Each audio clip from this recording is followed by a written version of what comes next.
Hi everybody, it's Hope Yoder with Embellish, a division of RNK Distributing, and this is part 2 on the Auto Digitizing Wizard.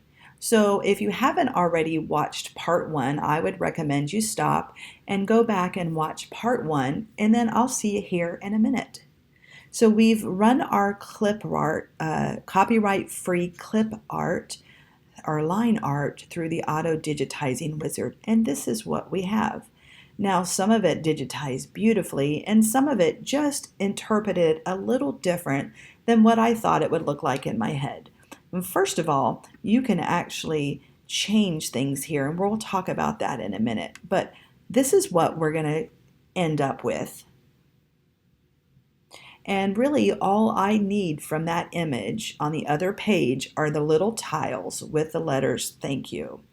All right, and so when we look here, I'm going to first select colors 9, 10, and 11 by holding down, oops, sorry, not 11. I'm going to select colors 9 and colors 10, and I'm going to hold down the Control key on my keyboard, and then I'm going to choose Delete. Or I could open the File drawer and choose Cut with the scissors. Now the clothespins, I decided, again, let's go back to the finished image, that I don't really need the clothespins. I'm going to draw my own line and add those little hearts. So the clothespins end up being color number 2. So I'm going to select that color sequence and then choose the cut under the file drawer. All right, and here we go. Now, first thing that I'm going to do is I want to group each letter.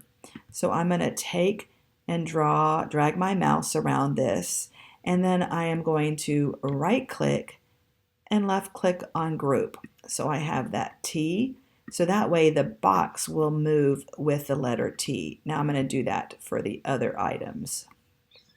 And I can also hit Control and the letter G on my keyboard. All right, now I have them here. Now let's talk about the weird shape at the top, and let's go to our finished image. So on here, if you zoom in, you can see that my top of my little tiles are straight, and that's how I would want them. So let's go ahead and easily fix that on this window. So what I'm going to do is I'm going to right click and collapse all here. Now I'm going to select my tile at the top, and first of all, let's say you wanted that tile to be a different color. Well, I just select it in the sequence view and then click excuse me, on another color, and when I click off, I've easily changed the color. Now let me zoom in really big at the top. Now what I did for this is this magnifying glass fits the whole window. But if I choose this magnifying glass, then I'm going to drag my mouse over the area I want to fix. I'm going to click on my select tool, and I'm going to deselect 3D. Now again, in the sequence view, I'm going to click on the tile, and I'm going to use this little shape tool, and you can find this over in the edit window as well. So under edit, I'm going to click on this shape tool. That same tool is on this shortcut keyboard here. And what I'm going to do is I'm going to drag my mouse around these two nodes, and I'm going to right click and choose delete points. And then when I select return or enter on my keyboard, it regenerates the stitches and it kind of fixes that. Now let me zoom out a little bit, and I clicked on the zoom out magnifying glass once. This tile goes from here all the way over, so honestly I don't need this node, so I'm going to left click to select it and right click to delete it. And the same thing here, I'm going to left click to select that point, right click to find delete point, and then I left click on that, And notice how there's no stitches there. That's because I need to select return on my keyboard and it fills it in. So that's pretty cool. And then when I come out, that's how easy it is to fix a tile. Let me do one more, and then I would continue to do the same thing. So I'm going to select this tile, but first let me zoom in to just the area I need to fix. Notice it's harder to see in 3D, so I'm going to deselect 3D.